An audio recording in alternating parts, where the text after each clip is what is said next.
Pernah gak sih kamu merasa komunikasi itu kadang bisa bikin bingung? Padahal maksud kita baik, tapi respon orang lain kok malah salah paham?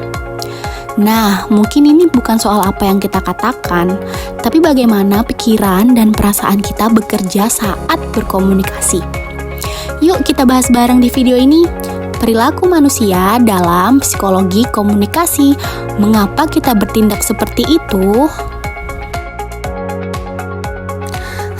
Misalnya gini, kamu bercanda, tapi temanmu malah tersinggung.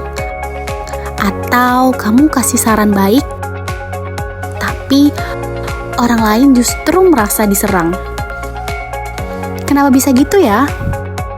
Karena komunikasi itu dipengaruhi oleh banyak hal di dalam dan di luar diri kita.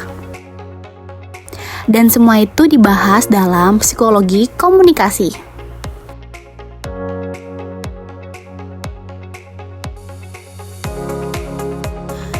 Psikologi komunikasi adalah cabang ilmu yang mempelajari bagaimana proses mental dan emosi manusia mempengaruhi cara kita berkomunikasi. Jadi, komunikasi bukan cuma soal ngomong dan mendengar, tapi juga soal persepsi, emosi, motivasi, bahkan pengalaman masa lalu.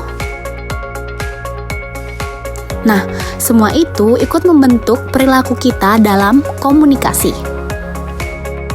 Kita mulai dari yang pertama, faktor internal.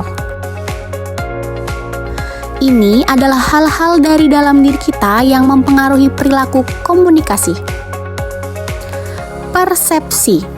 Setiap orang melihat dunia dengan kacamatanya masing-masing. Satu pesan bisa ditangkap dengan makna yang berbeda-beda. Emosi. Kalau kita sedang marah atau sedih, nada bicara kita bisa berubah bahkan tanpa sadar. Motivasi. Orang yang termotivasi akan lebih aktif mendengar, bertanya, dan merespon. Nilai dan sikap. Ini terbentuk dari lingkungan, pendidikan, dan pengalaman. Misalnya, orang yang menghargai sopan santun akan tersinggung kalau diajak bicara dengan nada tinggi. Kepribadian. Introvert dan extrovert punya cara yang sangat berbeda dalam menyampaikan pikiran. Ada yang suka bicara panjang lebar, ada juga yang lebih suka diam dan mendengarkan. Selain dari dalam diri kita, ada juga faktor dari luar yang mempengaruhi perilaku komunikasi. Budaya. Nilai dan norma budaya membentuk cara kita berbicara.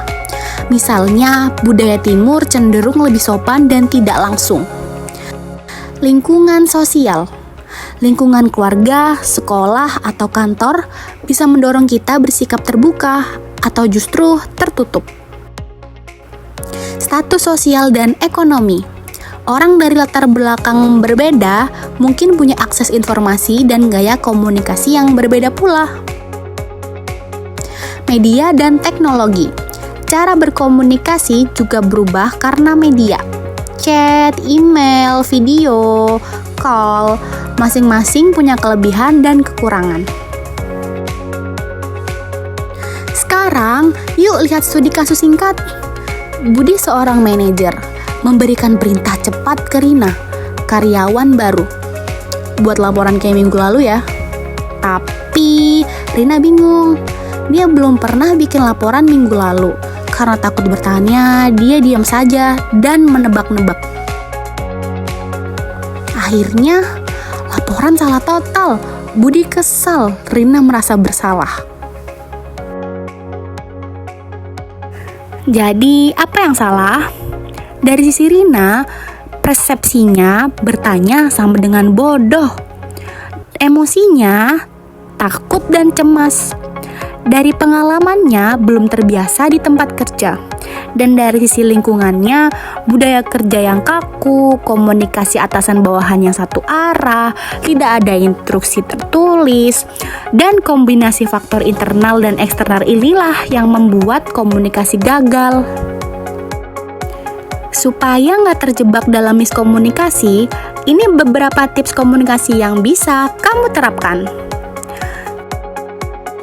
1. Jangan langsung berasumsi bahwa orang lain paham maksudmu. 2. Beri ruang untuk bertanya dan berdiskusi. 3. Dengarkan secara aktif, bukan hanya menunggu giliran bicara.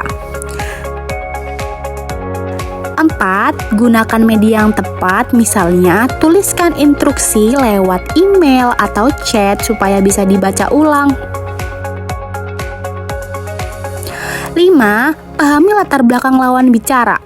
Mereka mungkin datang dari lingkungan atau pengalaman yang berbeda. Jadi, kenapa manusia bisa bertindak berbeda dalam komunikasi? Karena di balik setiap kata ada pikiran, perasaan, dan pengaruh lingkungan yang ikut bermain. Kalau kita paham itu, kita bisa lebih sabar, lebih terbuka, dan lebih bijak saat berinteraksi. Komunikasi yang baik dimulai dari kesadaran diri dan empati kepada orang lain. Terima kasih sudah menonton video ini. Kalau kamu suka konten edukasi seperti ini, jangan lupa like, share, and subscribe. Sampai jumpa di video selanjutnya. Bye-bye.